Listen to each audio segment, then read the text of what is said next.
Hi, welcome to Believe in Clemson Football. I'm Will Vandervoort. It's Alex Dodd. Happy election day for I'm you. still Alex, no beard, I but know it's you look weird. You look weird. You come on here. People that are watching this on YouTube, they're probably like, "Who in the heck is this nerd that's working with Will right now?" But happy election day, Alex. I know you're excited. You love this day. By the way, happy college football playoff rankings day for those out there. or Also, sad. Or sad college football playoff rankings day. yeah, well, we're sad on the Clemson side. I'm sure there's a lot of other people. It's hilarious that college football playoff rankings come out the same day as the first day. I mean, as a national, And we get the trade deadline for the NFL, yeah, and we get it's the last day to opt in for player extensions or whatever for the MLB too. So it's kind of like everybody's like, hey, let's just make every deadline today. let's make it Um, deadline day. Let's make it rankings day. Let's make it election day. And, you know, but it gets people like me who are not as excited about National Election Day as you are. I mean, I participate, do what I got to do as a citizen, but I'm not really like, as you know, Alex, I'm not into politics. So it's not like my thing. So I'm more excited about the college football playoff rankings and stuff. But hey, man, I don't judge. You be you. You do what you got to do, just like I know you don't judge me and anything like that either. So, I well, judge you sometimes maybe you do on judge that me. front. That's okay. That's between But you and hey, God. if you're in the line, if you're in a line right now in Georgia or North Carolina, stay in the line. You can listen to us in the line. You probably had to put us down while you do your ballot, but you can pick us right back up afterwards. So if you're in the Absolutely. line listening, we appreciate it. And by the way, for those out there watching us on YouTube or Facebook or Twitter or any place, if you guys want to leave a comment, we'd greatly appreciate it. We'll throw it out there. Ask us anything you want. Let's talk about it because there's a lot to talk about. Obviously, from what's happened last week, we'd love to hear your comments on it. We'll discuss it. If you got questions, you can throw them at us. I was at Dabo Swinney's press conference today. So talked to Dabo and some players. We talked to Dabo on Sunday night, got his thoughts. I'll tell you one thing, and we'll get to that in a minute. There's one consistent theme with Dabo Swinney since the loss on Saturday or Sunday, depending on that's when we talked to him on Sunday morning. Finally, it's like 12:40 when we finally got Dabo Sunday morning. But we appreciate you guys being here and watching us. As always, you can catch us on Spotify or Apple Podcast or anywhere you watch your podcast. So we appreciate you guys listening to us or watching us on YouTube or Facebook. We do appreciate you. Just as you know, every week we're sponsored by the Clemson Insider, the most complete coverage of Clemson athletics and recruiting. So check us out there. We got right now tons of stuff. Clemson basketball's crossover season has officially begun. We got Come Clemson on. basketball stories up from last night's opening win. Congrats to Brad Brownell and his team. Looked pretty good, Alex, that first game. Yeah, I mean, I thought they looked really good. Obviously, it took them a little bit to settle in, but I think that's kind of going to be a theme over the next week or so. A lot of new pieces. I know it was a theme in the scrimmages, from what I've heard from there. But man, they just have so many capable scorers, so many guys that play such good off-ball defense. Mm-hmm. I mean, I really think they have potential to be an improved team. And hey, you open the season with a convincing win over a mid-major program, unlike another team in the state of South Carolina that lost to a mid-major program in their home building. That's that team down south. That's south of here.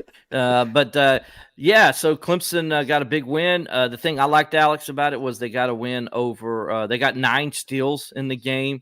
And so that shows the defense that Brownell wanted to improve a little bit on the defensive end. Kind of already showed a little bit. They forced 18 turnovers overall in the game and scored 19 points off those 18 turnovers. So if you can get 1 point off of each turnover like that, and you're creating turnovers, that's going to generally lead to a victory. They had a 19-6 advantage on points off turnovers last night. The shooting was pretty good. Shot 52% from 3-point range, 11 of 22, shot 50% overall in the game. So overall, a good opening win for Clemson basketball as we now have started the crossover season. Also want to give a shout out to Coach Poppy. The women's basketball coach, the Poppy era has begun for Clemson women's basketball, and they get a nice win as well and look very dominant in doing so. Look very clean. They played a very clean game. That was good to see. A lot of three-point shooting. That's what they're going to do. They're going to pop up a lot of threes, and that showed in their first game. So Congratulations to Coach Poppy and the women's basketball program as well, as we are now into not only football season, but we're also into basketball season as well. And, but we're here to talk Clemson football. That's what we do. That's what we're going to talk about.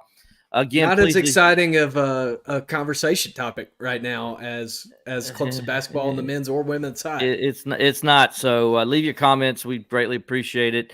And let's, you guys, we want you guys to be as interactive in this as we are. Clemson, by the way, I want to give you an idea of what we're going to talk about here. We're going to talk about review the Louisville game. We're going to talk about the aftermath after the loss of Louisville game. We're going to go Clemson's. We're going to talk about Clemson's defense and how bad it is. How do you fix Clemson's defense? Can you fix Clemson's defense? And can the offense get back on track this week as we preview Clemson at Virginia Tech as well? So we got a big show lined up for you, a lot to discuss. Alex, you popped up somebody on the comments there. Let's see what we got going on there. We got Data Racer said the official CFP rankings won't be finalized for a few days because they got to count the absentee votes and the mail-in ballots for the committee members. So, I have no opinion on that, but it's pretty funny. You gotta make light of these things. Well, I'm glad they're going to wait till Friday though to count, because Dabo Swinney and Will Swinney will end up having to get their votes counted. If you watch Dabo Swinney's press conference today, you'd have saw Dabo went to go vote this morning. He was told he couldn't vote. Well, I got some fun insight on that too. Go ahead. I texted the offending party in that situation who may have illegally cast their father's ballot on accident, and Will Swinney. And he said, "I knew that my dad was going to bring up that debacle to the media," is what he said. So, man, but you got to find the little comic relief. This is kind of a heavy day for a lot of people. Depending on which way it goes, half the people will be upset or whatever. But you got to find the joy in things, and at the end of the day, things are going to go on no matter what happens tonight. But let's, that's pretty certain. It's not certain. Well, it's not certain. They're not totally out of it. They're mathematically still alive, but a lot's got to happen for them to do it. So you got to be a huge Thomas Castellanos fan. You got to be a big Bill O'Brien fan. You got to really pull for Boston College I think you more got to pull for SMU. I think you more got to pull for Georgia Tech, because SMU ain't losing 2 games on that schedule. Yeah. SMU is not losing 2 games. Miami possibly could lose 2 games because they got Georgia Tech in Atlanta this week. That's going to be a tough game for them. Remember, Miami's got defensive issues. So because they give up points, that means their offense has to be on all the time. So now I don't think Miami's going to, lose twice, but I think Miami will lose once. No, I think they're going to lose once. I could see them losing the game this weekend because Georgia Tech's physical, and Georgia Tech can run the ball, and they can take a lot of the air out of the football, and that's going to give them. I like if Miami's going to lose a game, it's going to be this week. I don't think they'll lose to Syracuse because Syracuse is Miami. They throw the football a lot, and the defense is not that great up there. So I think when I look at it, they play okay defense, but they're not great. So when I look at Miami and say, where's 2 losses? It's those 2 games, but more so I can see them losing to Georgia Tech. But if they win either one of them, if they win this weekend, Alex, that's it. Clemson's it. I don't see Clemson. I don't see Miami or SMU losing twice with their remaining games. I think, if Georgia Tech loses this weekend to Miami, then Clemson pretty much for all intents and purposes is done, even though they're kind of done already. But yeah. You controlled your own destiny, and now you don't. And those are the consequences of not controlling your own destiny, especially this late in the season. You just look at opportunities to lose, and Miami and SMU both talk about controlling your own destiny with a favorable schedule, and they're both in position to do that. If this happened like earlier in the season, then you look down the schedule and you're like, oh, here's trap game. You think about those things. But honestly, at this point in the season, you can kind of stick a fork in it, if you ask me.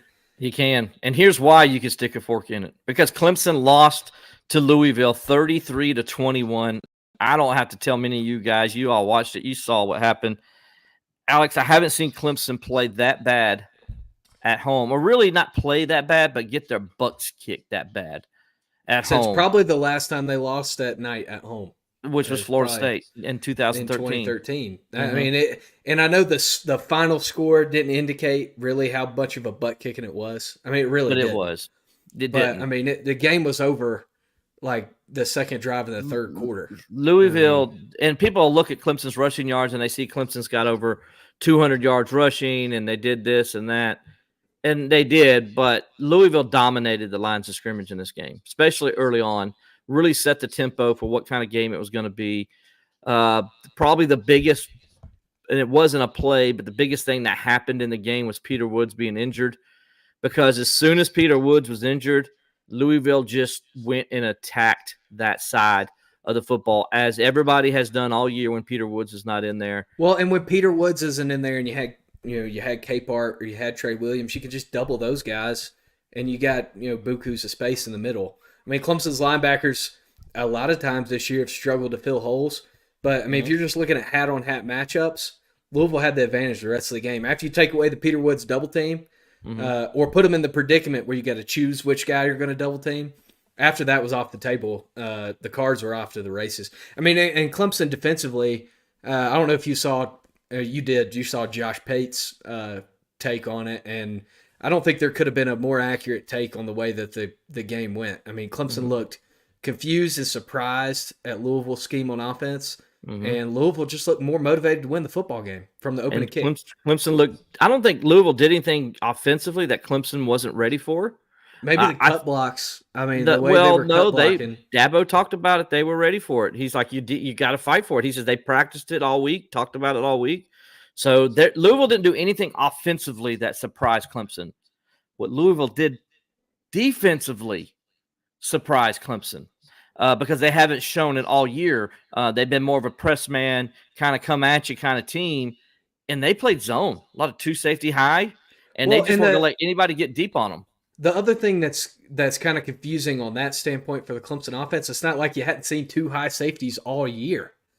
I mean, but you've seen two high safeties. They didn't practice it, and I think it took them a long time before that. And that's the thing that was sad about the offense, was it took them a long time to adjust to it, it seemed like. Now, I say that, but at the same time, they did go down and have a long drive, 75-yard drive for a touchdown, and take a 7-3 lead. They get the ball back, go back down the field again. We're driving. And then, they had the inexplicable where I think it was Tristan Lee caught the deflected pass, ended up being a 9-yard loss. He's got to know in that situation, you got to bat the ball down so you give your offense a chance, not having a negative play there, because they probably would go fourth down there and possibly get it.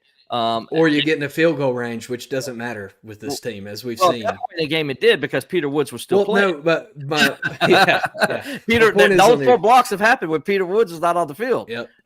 And you got to, I mean, this is just something you don't. Thing. When's the last time you've seen a team that's had multiple field goals blocked in multiple games?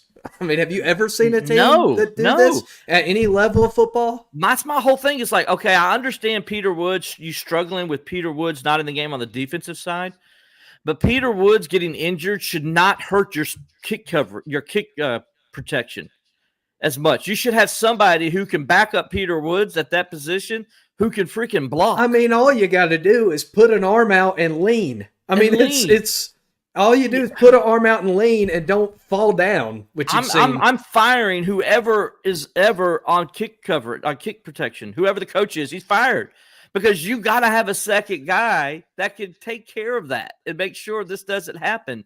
It shouldn't be, oh my gosh, we lost Peter Woods, so we're screwed on defense and we're screwed on special teams as well. I mean, there's just a big, like I said, that's why I called it the aftermath. We're going to talk about that in a second, the aftermath of this, because there's so many things that went wrong in this game. I don't understand how you have a football team that's ranked 11th in the country, 6-1, playing for everything in front of them, and they could look this poorly coached. I mean, and they were poorly coached in this game. Man, it was like every demon that you felt like was exercised over the previous 7 weeks or 8 weeks. You had 2 byes in there. Over the previous 8 weeks, was back. I mean, it was like, when in the scriptures where, Jesus says, like, you exorcise the demon, 7 more come to take its place. It felt like all 7 came back on Saturday for Clemson, because it was a house of horrors in Death Valley. Oh, it absolutely was. I want to talk about this because Cameron Hall on Facebook brought this up. Dabo should have gotten more heat from his decision to kick extra point rather than going for 2. His response is a little terrible. Poor coaching. How can you say, as we talked about what to do, and they all decided to kick the extra point? I think here's part of the reason here, Cameron. I appreciate your comments, buddy. I think here's part of the reason what I got from it. And in the moment, and then also after what Coach Swinney said in the postgame. In the moment, he's already seen his field goal team give up 2 block kicks. In the moment, I think he's thinking, we got to score twice anyway to win. Why? I'm not worried about a tie. We've played horrible. I'm not worried about a tie. I'm just going to kick the extra point. And then if I make it, great. If they block it, let's make sure the guy don't take it all the way back for 2 more points. Let's get the extra point, and we'll win with 2 touchdowns. I think in the moment, that's what I was thinking he's thinking.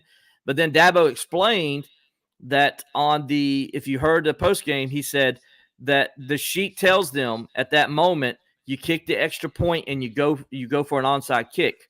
And that's what they did. And by the way, they recovered the onside kick. So that's why he didn't want to chase points at that time, because he's saying, okay, let's do this, get the onside kick. We get it. And really they got the onside kick and the officials took it from them. I mean, let's be honest. They took it from them.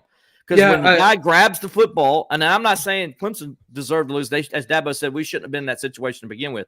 But Alex, he grabs the football and rolls over, and it's on his chest. If that isn't possession, I don't know what possession is. He definitely had the possession. I think you kind of found yourself in a situation where the replay official and the head official on the field didn't want to over-explain what actually happened on the play, because Clemson had guys blocking before the ball crossed 10 maybe that's yards the case, but they need to do it because it went to I the agree Atlantic that they need to do it. It went to Charlotte for review, and Charlotte upheld the call as it was. Now, if they wanted to say Clemson recovered, but there's a flag on the play, they could have done that. And I think that would have been a better reaction from the Clemson fans. Because as you mentioned, then video replay would have shown that the Clemson players were blocking too early. And also, the response by the Clemson fans and students in particular is unacceptable. Right. And I'm still waiting to hear something from Jim Clements on the issue, because I think that it needs to be addressed publicly. Well, Dabo addressed it publicly, so maybe that works. It needs to be addressed by the university. What happened? Because I Dabo think says, "Let me handle it for now on." He says that's not. Dabo said that's not Clemson like it. We don't do that at Clemson. Those are not things we do, and you let me handle the officials. And so good for Dabo for doing that the next day and saying that. But I still want to hear something from Jim Clements. He's responsible for the students. He's the university president. And I want to hear something from him on that standpoint. But, just kind of going back to that situation, that I'm with you on that. I also don't think there's, a whole hell of a lot of point in going for 2 right there. I don't. Mm-hmm. I mean, you're down 2 scores already. You're getting your butt kicked if you can't kick a field goal already. You can't kick a field goal already. Mm-hmm. Also, look at how Clemson fared in short yardage situations. Mm-hmm. Do you really want that offense with the way that things were going for a make it or break it play from the 2 or from the 3 yard line? I don't want to go for 2 in that situation, because I haven't been able to pick up 2 yards the whole game. And that's why I think Dabo did not want to throw anybody really under the bus that already was under the bus, because I think that was it. I think he didn't want to throw his special teams unit under the bus. And he didn't. I don't think in that situation, Alex, he didn't want to say, "Well, we probably wouldn't have been able to pick up the yard anyway." I think Dabo took the safe route there and just didn't. It was already a bad enough day. He didn't want to make it better. I think that's kind of where his thought process was, to be honest with you. And you couldn't make it worse. You couldn't make it worse though, because I think he's thinking. I think he's thinking the exact same way the fans are. Like, we got to go for 2 here, but then he's thinking, "Well, we can't block anybody, so why are we going to go for 2?" And he's thinking at the same time, if the field goal gets blocked, then it's 1 point. But if we make it, we got a point at least, and so I think a lot of things were going on, and he just didn't want to throw more people under the bus because, he was a little upset after post game, and deservedly so. He was upset with his coaching staff, and we'll get to that in a second. If SMU hadn't joined the SEC, Alex, I think me and you talked about this the other day. Clemson actually would still be in the running for an ACC championship as of now. Clemson and Pitt are the only one-loss teams, and they play in 2 weeks. You're absolutely correct. That is the case. But you know what? Only there were two guys on a podcast 2.5 months ago that had said SMU was going to be the spoiler in the ACC championship game, that had warned people that this was going to be the case. We just SMU and also give SMU credit. They're a dang good football team. They are. They're taking care of business, unlike Clemson. Clemson didn't take care of business. They found ways to win. They were -6 in turnovers against Duke, and they won the game. Who does that? Who goes on the road, turns the ball over 6 times, doesn't create any turnovers, and still wins the game? Who does that? A hungry football team. A hungry football team, exactly. And by the way, Alex, they're not going anywhere. If you want to know who's the most dangerous team in the Atlantic Coast Conference to Clemson in the future, it's SMU. Because, Alex, by the way, they're not going to – if they make the college football playoff, they're not getting any money from it. Yeah. Because they don't why? need it. You know why? Because they told the ACC, we won't take any revenue for 5 years. Yeah. Remember? And so now they're going to go, and it's like you said, they don't need it. Thank goodness. I mean, they don't have it because they would add to their pot they already have, which now is going to get bigger and bigger because they're in the ACC. They're winning. Their boosters are going to keep giving money, saying, hey, look, first year we're going to get a chance to go to college football playoff. How much more money we need to ante up to make this happen even more?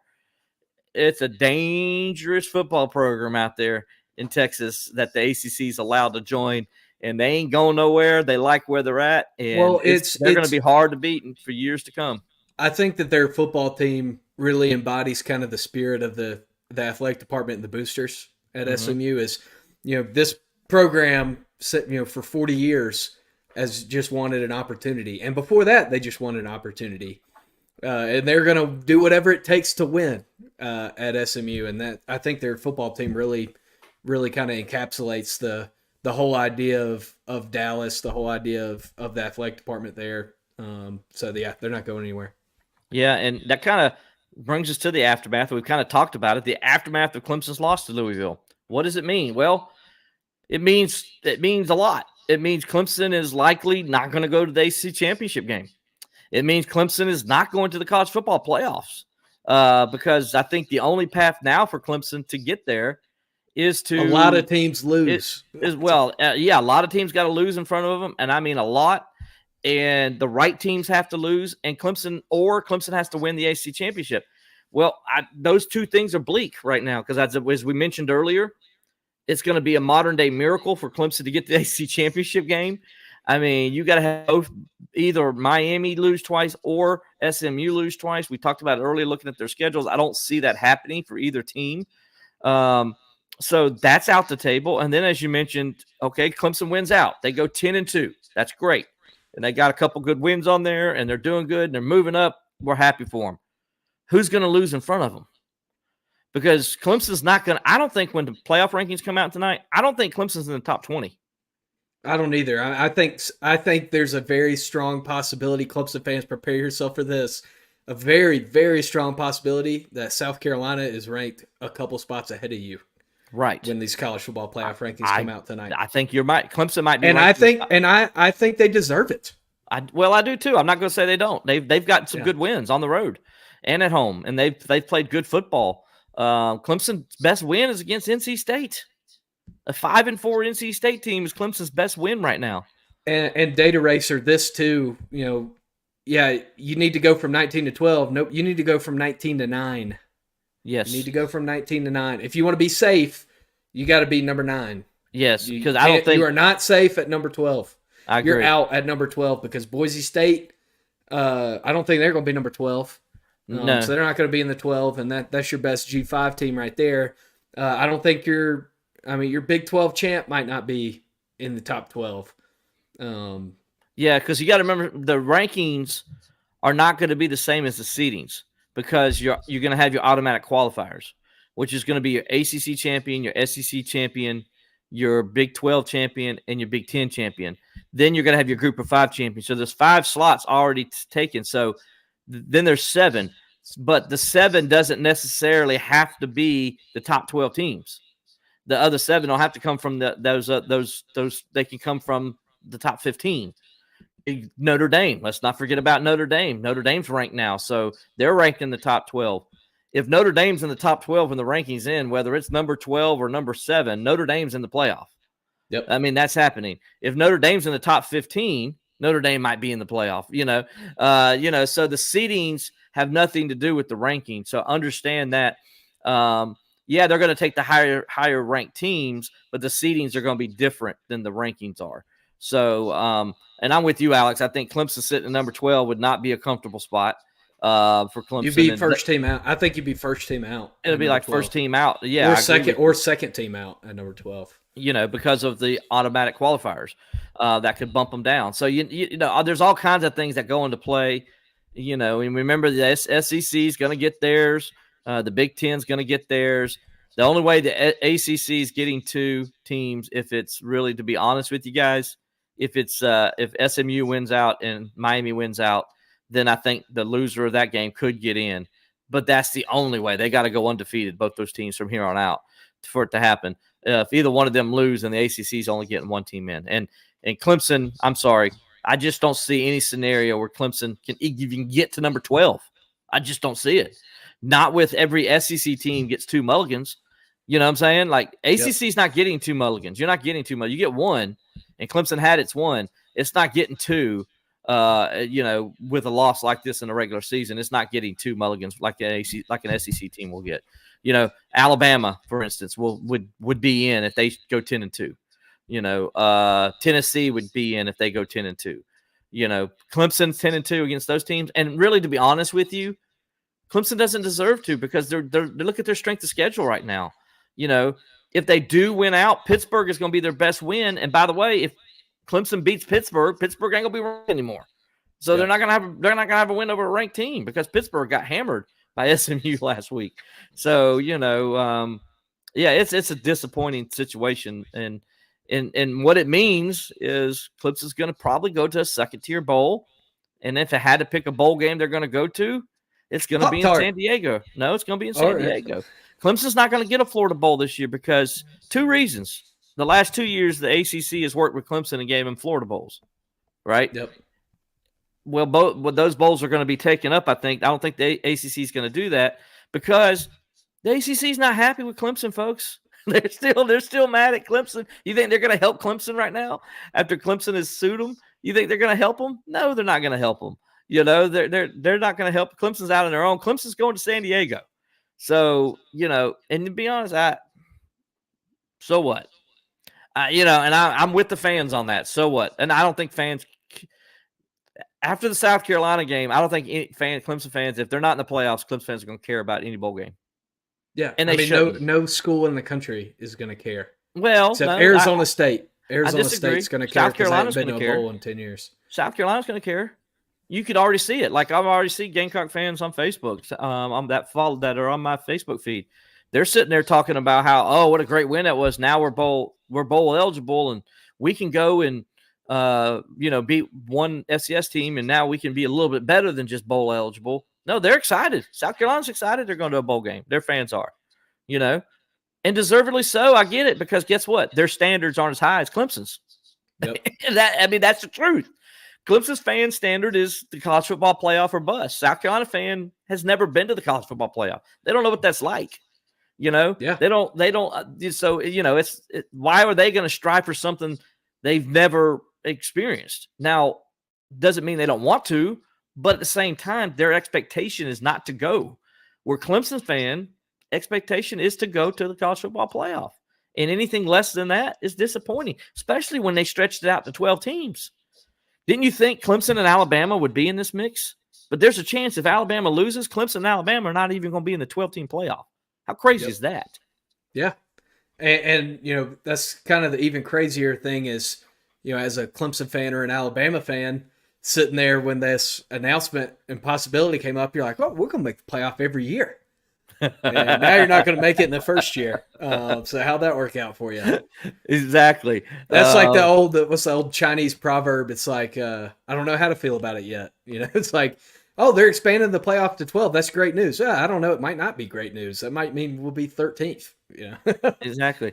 Well, Tiger Fan 24, I agree with you. Clemson will be in the top 25. They won't be in the top 20.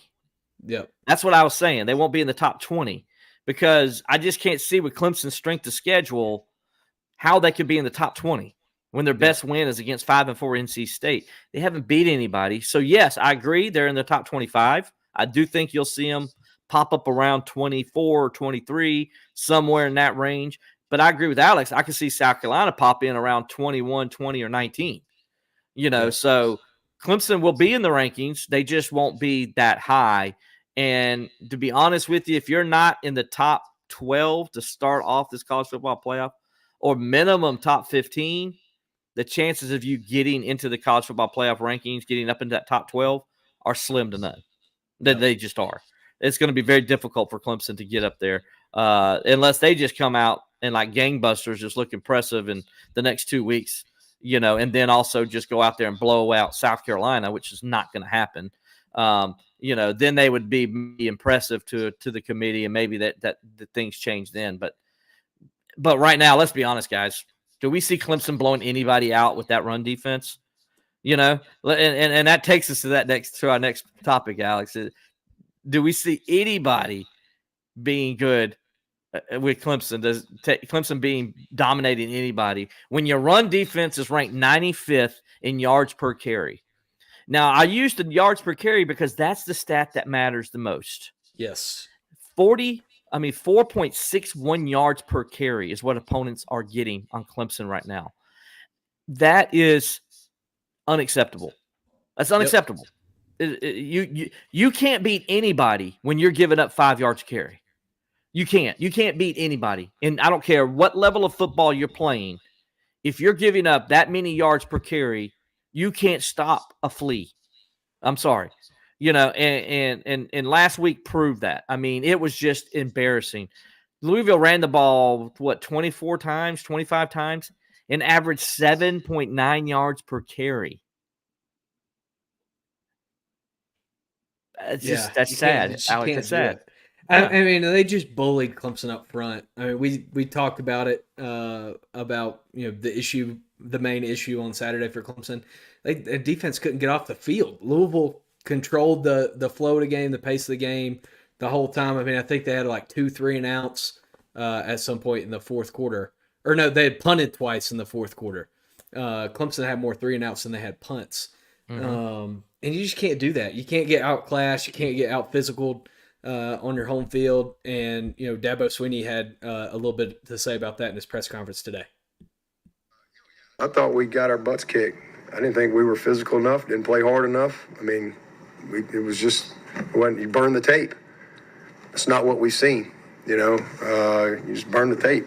That's not what we've seen. Our guys have played tough and physical, but I did not think we played anywhere near to the standard. Now, there were a few guys that did. You hate to paint with a broad brush, but it takes 11. And as a collectively as a group, that's a tape they just need to burn and throw away because that was hard to watch. Dabo, you're absolutely correct. That was hard to watch. I had to watch it live. Alex watched it on TV. Most of Clemson Nation watched it on TV. It was hard to watch. Most of Clemson Nation that was in the stadium watched it on TV because they left in the third quarter. It was hard to watch, man. Alex, I love defense, and I had taken up for this team on the defensive side because I thought they were getting better. And the 3 previous games, they held their opponents to a combined 177 yards. And those teams were averaging less than 3 yards per carry. And I was encouraged. I was like, okay, looks like they've got things fixed in the run defense, and they're becoming Clemson run defense again. Yeah. But then this happened. Yeah. And here's another thing that's so sad about this game the other day, Alex. Do you remember one tackle for a loss in the entire game? I don't either. No. When have you known a Clemson team not to cause chaos in the backfield, a defense? I mean, I can't think of my lifetime, really. I mean, even those Kevin Steele defenses would cause some chaos at some point. It's kind of been an inevitability with the Clemson defense for decades. I mean, they just, as Dabo said, they just got their butts kicked the other night. They couldn't get in the backfield. They couldn't get pressure on the quarterback, and they couldn't tackle the guys behind the line of scrimmage. I mean, when you can't get negative plays, it's hard for the defense to play, and it's hard to defend. And the offense is always ahead of schedule when you're doing that, and they're dictating the game. And the second Peter Woods went out, it's 7-3 Clemson. They can't move the football really at all. They haven't shown any consistency at that point to move the football on Clemson. And then Peter Woods goes out, and all of a sudden they can run the football. And the reason they can all run the football is because they have nobody behind Peter Woods to help them. And that is just awful that you have nobody to help you from a depth standpoint when your starter goes out. And, and that brings up another whole problem when we look at what's the problem with Clemson's defense. Well, Alex, the problem with Clemson's defense is they don't have enough bodies at certain positions, and it's starting to show. And Dabo kind of talked about that, and obviously he doesn't want to throw his personnel under the bus, so kind of tap danced around it a little bit. But here's what Swinney had to say on that front today. Face this week. Yeah. We're going to have to be a lot better at doing what it takes to stop the run. To stop the run, you got to set the edge. You got to be gap sound. You got to defeat blocks. You got to be relentless. You got to trigger and fill gaps when you're filling it from second and third level. You got to tackle well. It's not complicated. And so we got to do those little things better. Dabo, given the issues with setting the edge, with pressure in the passer, as you look back on the decision to not make a concerted effort in the portal to get a defensive end, was that the right decision? Yeah, we love our roster. Yeah, we love our roster. Sometimes you have some injuries and things like that. So don't have any regrets on how we put our roster together this past year. I guess how have you evaluated, the depth behind Peter when he's been hurt now? How do you feel like the defensive end position? We're growing. Jaheim's done some good things. Hoffler's really coming on. We feel like he's developing. Armand is getting a little bit of experience, as well. But, Peter's definitely one of our best players for sure. But we got to keep getting better. Fortunately, we got most everybody back, and think they'll keep developing. There you go. I mean, Alex, they have got a little bit better. A.J. Hoffler, I thought, has got better.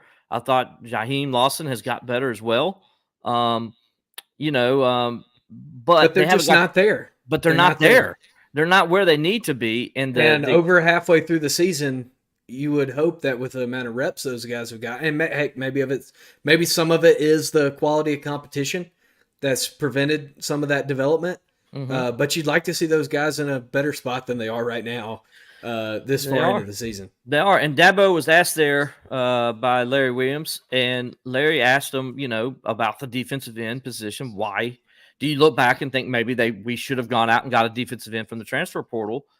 To give you kind of a backstory to that, Dabo Swinney told us in the preseason that when they had a couple people leave at the defensive end position, he went to Chris Rump, the defensive ends coach, and said, "Hey, do you want me to go into the portal and go get a defensive end?"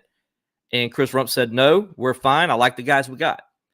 And so that's why Dabo meant we love our roster. We love who we built our team with, and they're kind of leaving it there. But Alex, I'm sorry, they made a mistake because they should have gone out and got, especially at that time, there were some good quality defensive ends that could have came in and helped Clemson out. I mean, they could have. Yeah. And I think Clemson made a mistake there. I think they should have went and got a defensive end. Yeah, no, I'm 100% with you. I think that, even Dabo, maybe in the comfort of his own home with no cameras around, might say that he wished that he would have at least built some more depth at the position in the offseason. I think he'd be willing to concede that because there's a depth issue there. And, I see somebody, Alan Watts, in the comments saying, put 3 linebackers in if that's what you have to do. Alan, you're getting to where Will was might going to be go. Spoiling Will a little bit here because I had an idea that's where you were going. But, at this point, you don't have the depth, you don't have the personnel, and you're really, really hurting on the personnel because you don't have Capehart. Peter Woods is day-to-day, and, Trey Williams, is he day-to-day as well? Is that the verdict on Trey Williams? Trey Williams is not day-to-day. I think he's going to play. Okay, Trey Williams is minute-to-minute. He's minute-to-minute. He's at practice. He's probably at practice today.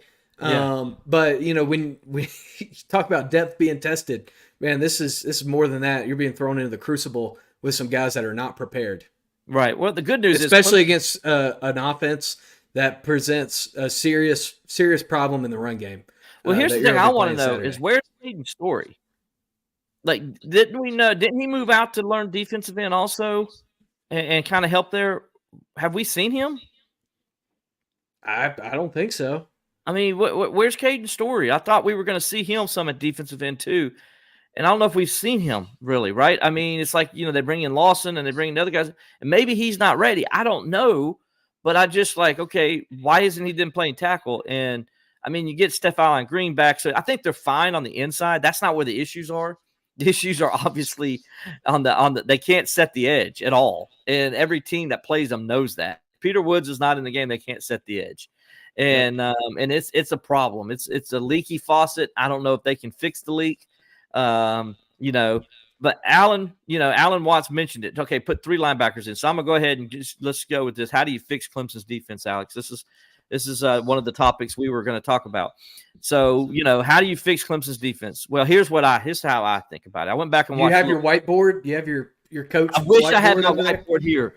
I do have my pad that I did it, but that's going to be hard for people to see on here. So here's what you do. You go back to your 4-3 base defense.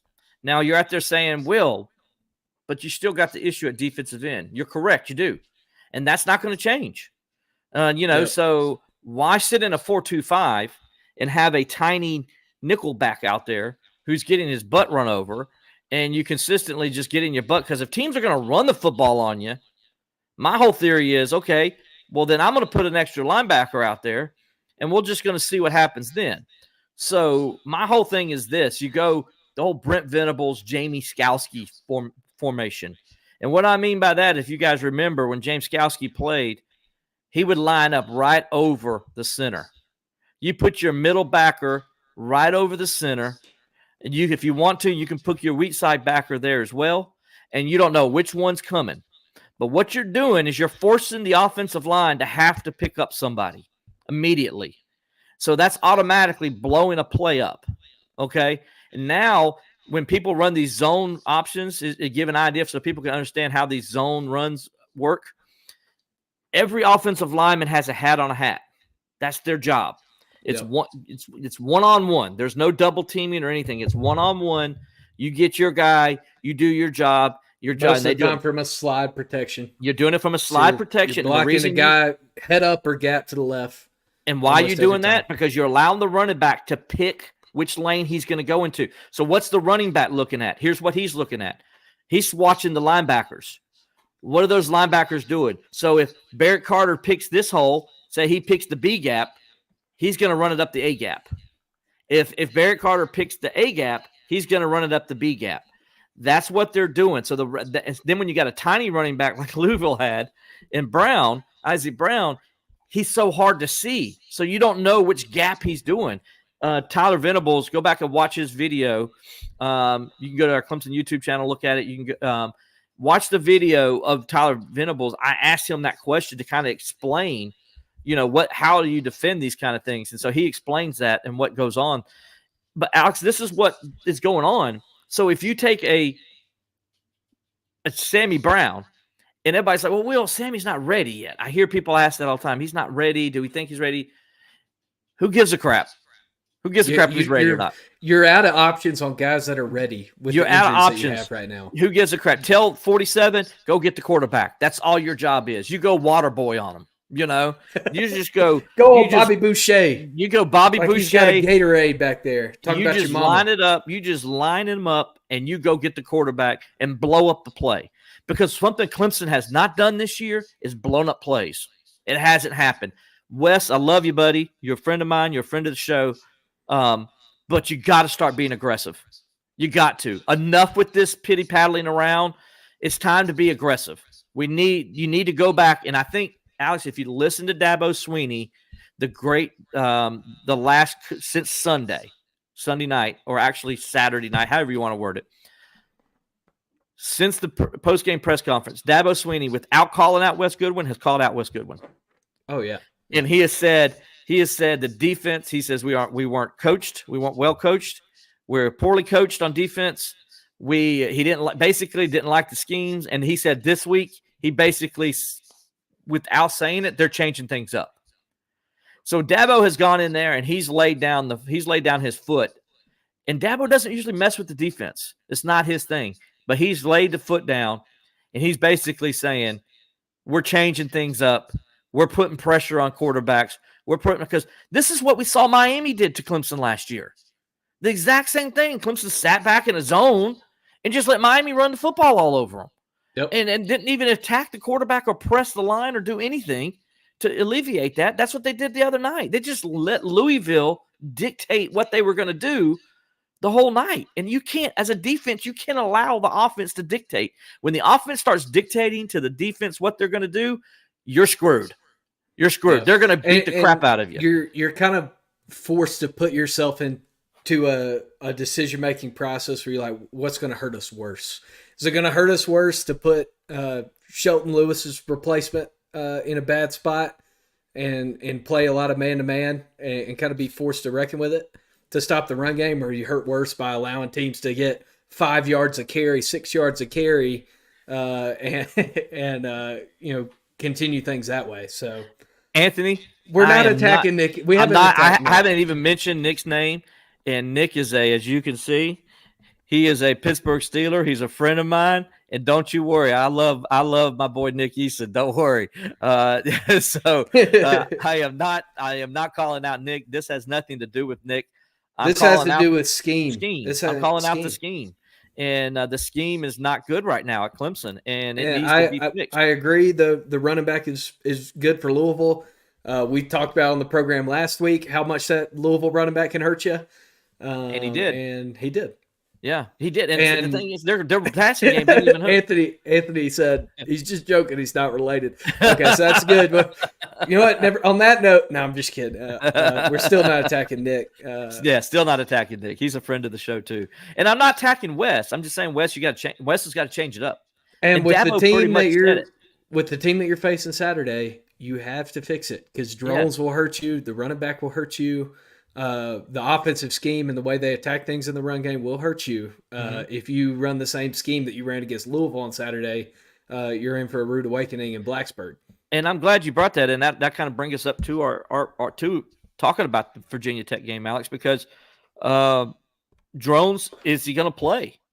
Yeah, it's a big question. If you're Virginia Tech, if you're Brent Pryde, dang, you want him to play. Well, you want him to, but how healthy are they? And here's, people who play football understand situations. Okay, it was a big game for Virginia Tech last week. Yep. I mean, that was a huge game. And they didn't have their starting quarterback or their starting running back. Guys, that tells me this is not just, they're a little banged up or whatever. They're seriously banged up. Yeah, because you don't leave those guys out of a game that big unless they really just can't play. Am I right?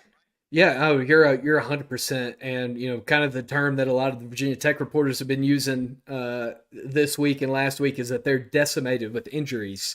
Drones Price said that he's questionable this week. So that's the update he gave today. Today's Tuesday for those that are listening in the aftermath. Okay. But this is a team that's decimated with injuries.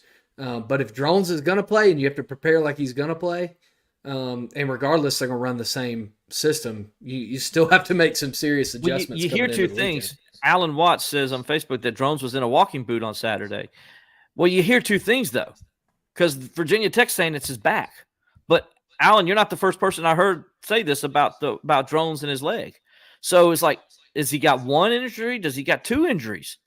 Yeah, is one more serious than the other? Are you less worried about the foot and more worried about the back?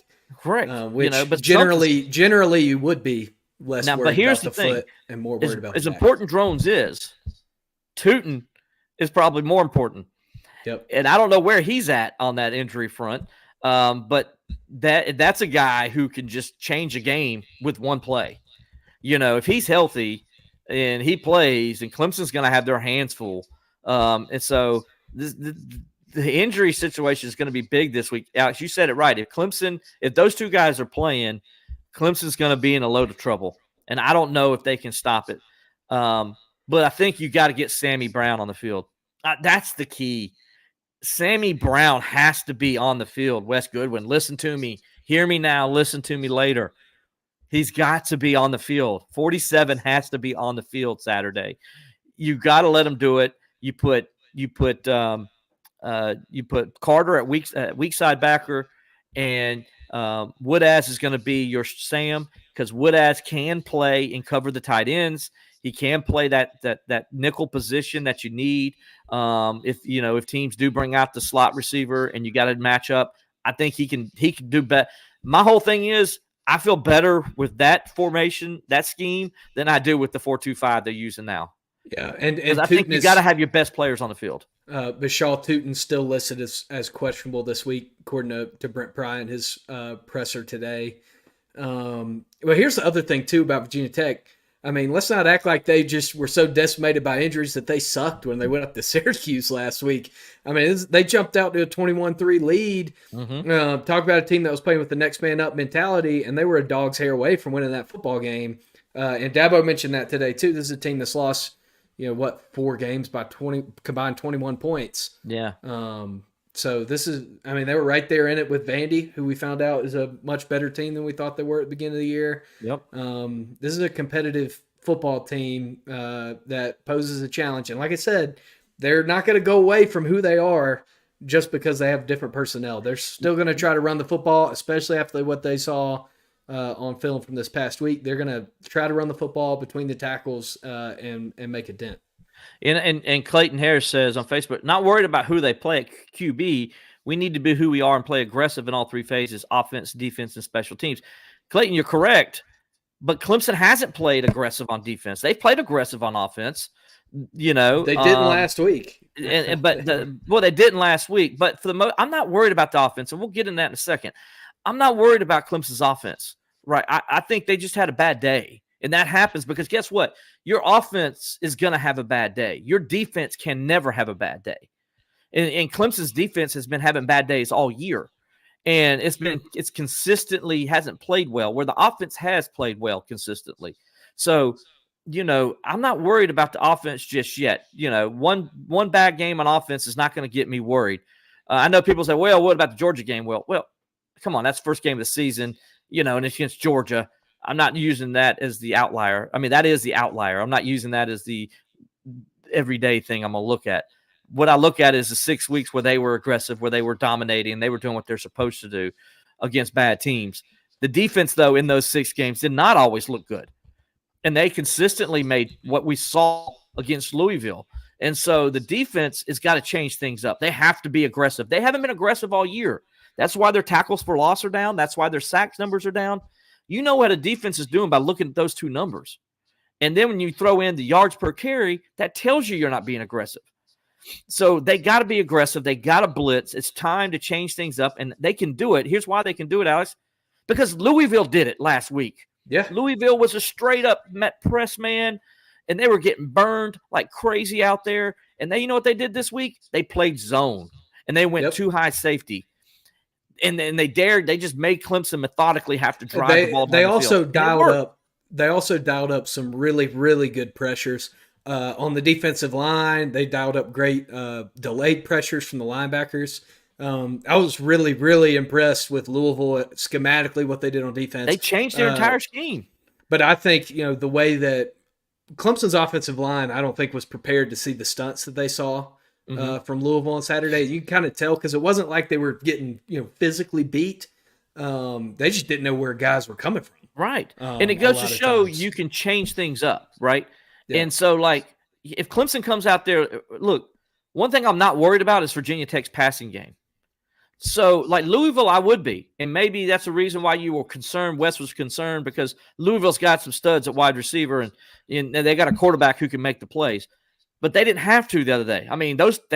Louisville didn't do anything in the passing game. Nothing. Yep. You know, but this week, Virginia Tech is not really that great of a team to throw the football. So you can run blitz like crazy and just dare them to throw the football and make them consistently have to throw the football. That's what I'll do if I'm Clemson. If he comes out in that 4-2-5, I'm going to throw my hands up. I'm just going to throw my hands up if they come back out in the 4-2-5. I'm going to be like, Wes, what are you seeing that I don't see? Because I like to think I know a little bit about defensive football, Alex. And I'm just going to throw my hands up and I'm going to text Wes and say, what are you doing, dude? I'm going to text him in the middle of the game. I'm sure he's going to text you back, too.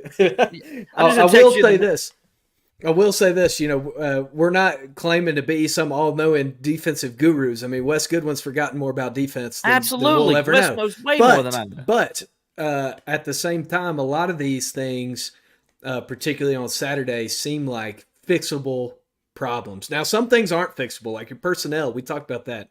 You can't fix your personnel. There's not some diamond in the rough that's been hiding on the bench all season. It's just at this point in the year that doesn't happen. Well, there is a diamond in the rough. It's Sammy Brown that you haven't played that much. So there is a diamond in the rough. He's not really in the rough. He's actually a diamond you've had sitting out there that's nice and shiny that's saying, put me in, coach. I mean. and Data Racer 117 is all over it. You burned a red shirt, played the kid. Right. And they've been playing him, but I think you see his snap count go up significantly on Saturday. I just don't know how you couldn't. I feel like you're going to see a lot of bear front because you have to have actual pressure and simulated pressure on Saturday because the last few weeks, I mean, you saw it with Virginia. I think Virginia kind of exposed some things on film about Clemson, and to Jeff Brom's credit, and we talked about him. He's a dang good football coach. He's been in these spots 100 times against Ohio State and Michigan and that's right. Whoever else in the Big Ten where he's gone and pulled the upset, and he was ready for it. He was. And listen, I could tell you one thing. William Christopher Swinney has probably been in the defensive meeting rooms all week. And he has probably laid his foot down that 47 his snap count's going up. Like, because he was, I don't know if you guys saw it, but you could see him on the sidelines with both Wes and with Garrett Riley. We're going to talk the offense here in a second. He was livid with both those guys. He was like, I mean, there's one, I think Robert put it in his from the sidelines on the Clemson Insider. You go look at it. One time he walked down the field and he put his hands up and he looked at Garrett Riley and he says, "What are you doing? What are you doing?" Why are we running zone to start every drive like we did last year? Why are we going back to our offense when the guys didn't know the plays? That's probably what Dabo was saying to him. Yeah, that's certainly what it seemed like. It seemed like I don't know. I do think that William Christopher Swinney, my personal theory that has no evidence or as subjective evidence, that in that fourth quarter, I thought you could see William Christopher Swinney's fingerprints on the offense pretty clearly, in my opinion. I think they kind of simplified some things pre-snap and said, this is what we need to do. I think the reason it took so long to get plays in is I think Dabo says, "What are you doing? Like, why are we running this when we should be running this?" And I don't think Dabo called the plays necessarily, but I think Dabo was big on what were we doing. Right. That's why I said that it looked like you saw his fingerprints on the offense in the fourth quarter. And I know, I don't want to get into all this, but I know last year there was some criticism in that regard. But I thought that it worked for the positive for Clemson in the back half of the football game Saturday, like it did on the back half of the season last year. But we should talk more about the offense because it wasn't like it was pretty there. I know you hit your 200 metric and got your first loss with it under Dabo Swinney. But man, it just was lackluster. I felt like the game kind of can be, just described as it looked like Clemson was flatlined on in all three phases the whole time. It looked like they thought they could roll their helmet out there and win by 40. And yeah, what do they need to do to get back on track, Will? Well, here's the thing. First thing, catch the doggone football. That's one thing. How many drop passes were there the other day? Brenny still dropped 3. Three critical passes. Three critical. Three TJ passes Moore that would have been first downs or more. TJ Moore dropped the most critical pass in the entire game, which was people. And I'm surprised nobody talks about this. The biggest play in the game, actual play, was TJ Moore dropping that pass at the 2-yard line. And I know he was getting pass interfered, but you know what? You got to learn to catch that, young man. We're in week 8 of the season. You got to learn to catch that pass. There's no more. He's a freshman. Sometimes you're going to drop a pass, right? So it's going to happen. Nobody's consistently perfect. He's dropping those passes. It's consistently. Once a week, he's dropping one of those passes, those deep balls. It's in his hands, and that was a dime. That was in the bucket. It was in the bucket. He's got to catch it. He catches that ball. It's 1st and goal at the 3-yard line, and Clemson is going in for the go-ahead touchdown right before halftime. And instead of being down 17-7, because the very next play, the field goal's blocked, Louisville recovers it on the plus 50, and they go down and score a touchdown right at halftime, and it's 17-7. That drop pass was a 14-point swing in the game, and it changed how the game was played the rest of the way, because now Louisville was playing with the lead as opposed to playing from behind, and Clemson is playing with the lead as opposed to playing from behind. And so it changed the whole dynamics of that second half because of what happened right after that play. So that was a huge play game. And people don't talk about it, and I'm not trying to call the young man out because he is a freshman, but this is also week 8, and you got to make those plays. You know, I call those the Mike Williams plays. And when your quarterback, Pittsburgh Steeler Mike Williams. Yes, Pittsburgh Steelers Mike Williams. Shout out to him. Those 50-50 balls that you want to be 80-20 balls. Yeah, you're trusting your wide receiver to go get them. And right now, it is not an 80-20 ball with TJ Moore. It's not. It's more of a 50-50 ball because he's 50% of the time he's dropping those passes. He needs to start catching them. And everybody needs to stop using the excuse, oh, well, he's getting interfered. They should have called pass interference. I don't care if they should have called pass interference. And by the way, yes, they should have called pass interference on that play. I will say some of the issues on the offense, in my opinion, do have to do with the they do have to do with the youth of your wide receivers. This is the first time, really all year it seems that Clemson receivers haven't been able to get a lot of separation. Yeah, I thought a lot of that is the too high safety look. You know, that takes away a lot of chances to get separation down the field. But on intermediate routes and short routes, Clemson wasn't able to get separation. I think a lot of that has to do with the youth of your wide receivers, not being able to adjust to different coverages. I thought one of the biggest mistakes they made was Antonio Williams didn't start on the field side. Yeah. I think Antonio Williams should have started on the field side, and you should have started Stellato in the slot. I think Stellato could have been a huge difference maker in the game, and it was essentially a non-factor in the game. But I thought on those intermediate routes in the middle of the field, where those zone beaters, which Clemson didn't run a lot of zone beaters for the first 3 quarters, and the first they didn't, but when they ran it a couple times, Brenny still dropped the ball. Yep. 3 times. Literally, 3 times. And that's not what you want to see from your veteran tight end. No. He got alligator armed again, just like he did against Georgia. I was very disappointed. Now, he did have a good block on one play on that was Maffa ran. That was a good block, and I was like, hey, kudos to him for making that block. One of his long runs there. I think the first one that kind of was on the first touchdown drive. But he dropped 3 passes, and yes, they were behind him. Well, I think 2 of them were behind him. But if your hands are on the ball, you got to catch it. Whether the quarterback because Cade can't be perfect on every throw, but he's put it in the vicinity where you can catch it. And there's also a reason sometimes why maybe he throws a little behind, because maybe he sees the linebacker coming that other angle, and he's like, I'm going to throw it over here. This is another key point, and I can't remember who the ball was thrown to, if it was Antonio Williams or if it was TJ Moore coming across the middle. But they ran a zone beater. Mm-hmm. Oh, it was the ball in the end zone. That's right. Mike Williams dropped it. Yeah. Yep. They ran a zone beater, and you had a receiver that was wide open with a safety to his inside, and he didn't settle. And Cade put the ball in exactly the spot you want your quarterback to throw it, and it went down as a drop. There were a few times that happened Saturday. Alan says, where was Stellato Saturday? Stellato was there. He had a catch during the game.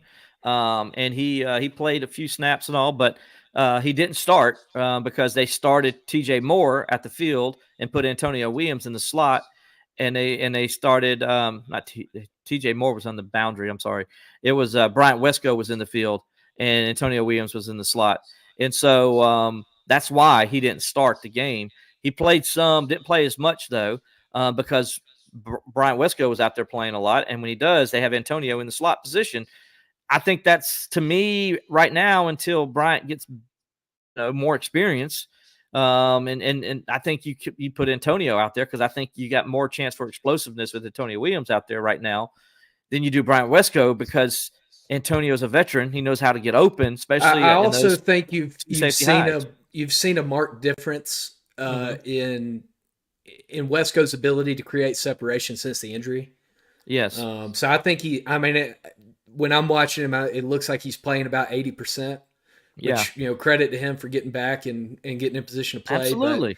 But he's at 80%, and that's why he Clemson's hasn't been able to create separation. Clemson's depth of receiver is the best it's been in several years. So why are we forcing a freshman to go out there and just – I know he's got big-time playmaking ability, don't get me wrong, but I'd rather have the veteran. He still does at 80%, but but I'd rather when they're not against two high safeties. Yeah, and he beat two high safeties a lot against App State. Obviously, much different quality of opponent. Right. He beat two high safeties a lot, but he doesn't have that ability right now at 80% to beat two high safeties. No, and then you're taking Troy Stellato off the field, and he's a veteran guy who's actually very tough. Gives you, and he just finds ways to get open and get you that little safety blanket, and that's what he is, because he is. We look at Klubnik and Troy Stellato, they have this connection, and he's a safety blanket. And I think it goes back to when they were both backups, and that's who he threw to all the time. So I think you take that guy off the field, you're kind of handcuffing your quarterback a little bit, because right now I can tell you your quarterback's not trusting his tight end, because every time he throws it to him, his tight end is dropping it. Yep. And that does start. Everybody had a lot of people ask me, why was Cade Klubnik so mad the other day? Because his receivers were dropping passes left and right, and his offensive line wasn't blocking. Yeah, that's what I was about to throw it to the offensive line as well. What did you see from the offensive line on Saturday? I know, Clayton Harris jumping in, kind of agreeing with my take that it looked like they were, really confused by a lot of the schematics of Louisville. Because, I really didn't think that they were, outclassed physically on the offensive line. That's not what it looked like to me. And maybe on some of the short yardage things, but even on the short yardage things, even short yardage, Louisville was doing things to confuse them. Yeah, Louisville was running, delayed run stopper blitzes where they could just, get Clemson on numbers. It looked to me a lot more schematic than it did, physical. Yeah, and I'm glad you brought that up, because the offensive, if they had troubles with Louisville's defensive line, where do they get a load of what they're going to see this week? Yeah, because this defensive line for Virginia Tech, it might be the best one they've seen since Georgia. Yep. Louisville's was good. This one is really, really good. And they got a stud at defensive end who leads the country in sacks. All right. So, and I'm trying to pull up. I can't, Alex, can you say his name? I can't say his name, but his name is hard to say, and I don't want to mess it up, but it's Antoine Powell Ryland, I guess. Is that right? I think you're right. Okay. Antoine Powell Ryland, 6'3", 252 pounds. He leads the country in sacks. He is a game record. Every game he is causing problems, and he doesn't just sack the ball, he strip sacks it as well. He forces fumbles.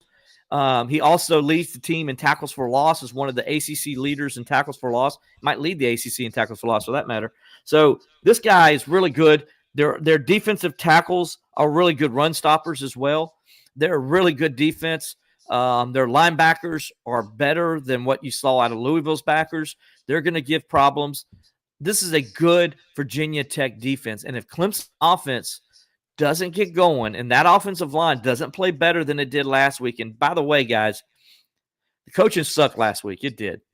All the way around. And to Swinney's credit, they've owned it. 100%. They've owned it. But, man, Matt Luke was out there he was late. Guys, I can't tell you.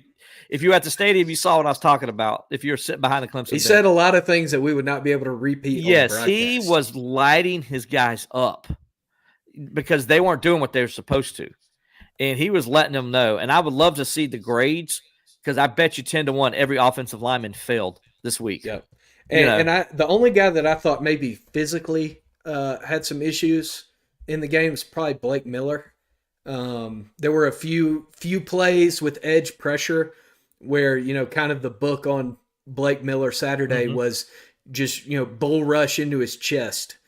And there might have been some situations now in the game too where they probably could have called a hands to the face or something like that on a defender for the way they were attacking him. But most of the time, those things aren't going to get called. And if you think you're not going to see it from this guy on Saturday, you are sorely mistaken. And by the way, we were talking about Clemson's wide receivers need to get separation. If you're Virginia Tech, you're watching the game film and you're thinking, okay, we got a very good front four. We could probably play some zone. We can get a little physical with them on the edges too. Look at these these DBs for Virginia Tech. And by the way, Clemson's going to see this against the Gamecocks as well and against Pittsburgh.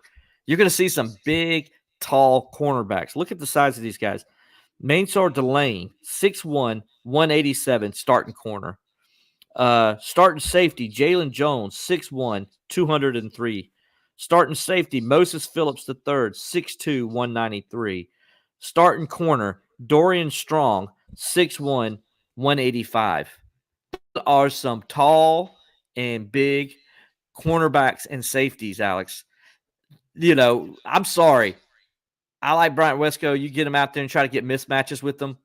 He doesn't need to start this week. He can't. He's not big enough to deal with these guys. You got to put Pilato and those guys out there and Adam Randall more. I think that Bryant Wesco is going to be a factor in the game. He's going to be a really good change of pace guy in this game. But matchup wise, this isn't his day. I don't think, unless he's at 95% this week, or unless they come out playing one high safety. They come out trying to play a lot of cover zero, a lot of man, maybe some cover three. I can see Pittsburgh doing that because that's what Pittsburgh is. But I don't see Virginia Tech doing that. I think Virginia Tech comes out and playing they're playing too high. I think they're going to be playing 3-3-5 and dare you to run the football. Yep, they're going to dare you to run it, and they're going to let their defensive line do what they do. And I think that's what you're going to see. And then they know they're physical. Their front seven's good. I mean, they're a good, solid defense. And, we just got told, ranked number 23rd, as we're talking live here, the college football playoff rankings. Clemson's ranked number 23rd, according to Ron Lawson. So there we go.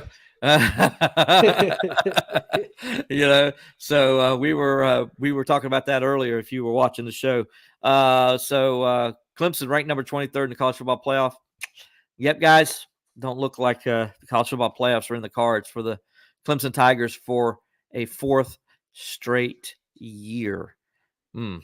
And shockingly enough, Clemson right there with who I think is the most overrated team in college football, the Missouri Tigers at number 24. Why Missouri's ranked? Because they're probably playing somebody that's going to be ranked in the top 10, and they want them to have that ranking. It's so they can keep Alabama in the top 15. It's probably what it is. It's probably what it is. I guarantee there's no reason in the world Missouri should be ranked.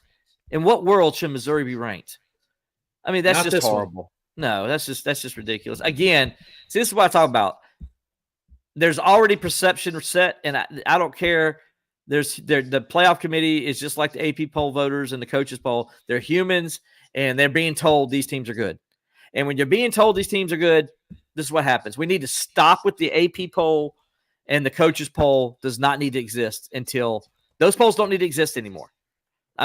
That's my whole thing. And then that way the college football playoff committee can do their own thing and not be told by ESPN who's good and who's not, and by the AP poll who's good and who's not. Because anyway, I get on my soapbox. We're going to have a 4-hour show if we get into all that. Yeah, we will. It drives me crazy when I see stuff like Missouri being ranked, and there's no reason for Missouri to be ranked in the college football playoff poll. None. Clemson is where they deserve to be at number 23. I have no problem with it. Missouri has no business being in the rankings at all. And that's what I have a problem with. And that is perception that's getting them in the ranking, nothing else, because they're a bad football team. They can't move the football to save their life. They got injuries that are hurting them. They just got drilled by Alabama 35-0. I mean, what are we doing here? What are we doing, Alex? Yeah, what are we doing? And South Carolina's not ranked in the top 25. I think South Carolina should be in over Missouri. Absolutely. How could Missouri be ranked and not South Carolina? You know what? They'll find that out in a few weeks when South Carolina beats the crap out of them in Columbia, and they're going to. You know, in Columbia, South Carolina, I should say, considering Missouri is also in Columbia. Yeah, playing for the Governor's Cup. You know, and I hate saying that. I hate South Carolina's going to beat the crap out of anybody.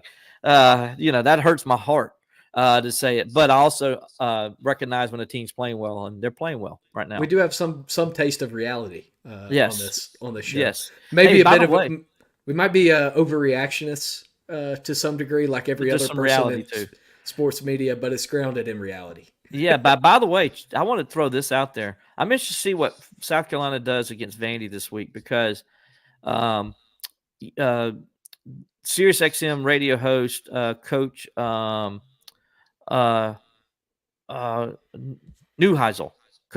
Sorry, I had to think for a second. Coach Neuheisel, before Alabama played Vandy, he talked about Vandy's head coach, and he says, I want to see how he does against Jalen Milrose because he's known as a defensive coach who knows how to stop those kind of quarterbacks like Jalen Milrose. Well, Sellers is just like a Jalen Milrose, right? Yeah. You know, so with a little less immature version of Jalen Milroe. Yeah, little, you know, immature version. That's a good way to do it, Alex. Yeah. How does he, like, you know, what he did? He showed the book on how to stop Jalen Milrose, right? He showed the book. Okay, so does he show the book on how to stop Sellers? Because Melrose looked like crap since that game. Am I accurate? Oh, yeah, you're 100% accurate. So you got tape and the on other thing, too, is, you know, I think some other teams have kind of already put the book out on Lenore Sellers. Ole Miss kind of put the book out on Lenore Sellers. Yeah, but this is the key. He was running that quarterback run last week, and they were killing Texas A&M. Oh, yeah, yeah. So I want to see if Vandy. I don't know what Mike Elko was thinking starting a true freshman quarterback down there, but it wasn't so much that as it was what they were doing offensively, what South Carolina was doing offensively to them. Yeah, that's what got me.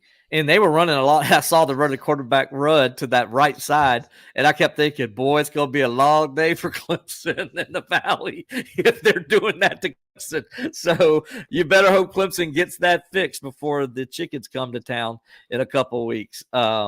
Anyway, Alex, I think that's going to do it for us, man. I know you're anxious. Alex wants to get up there and not watch the college football playoff rankings. Alex wants to get there and watch the whole what's going to happen in the politics world. For better or worse. For better or worse. For better or either worse. Way. So, either way. For I'm not telling you who I voted for. You can ask me in a personal chat, not on here. But for better or worse, Clemson's going to play a game this weekend, and hopefully they get a victory and stop a little bit of this bleeding. So, but we'll see. But for better or worse, me and Alex will be back here next week to talk about it. We appreciate you guys joining us. For Dabo Swinney, for Alex Dodd, I'm Will Vandervoort. We'll talk to you next time on Believe in Clemson Football.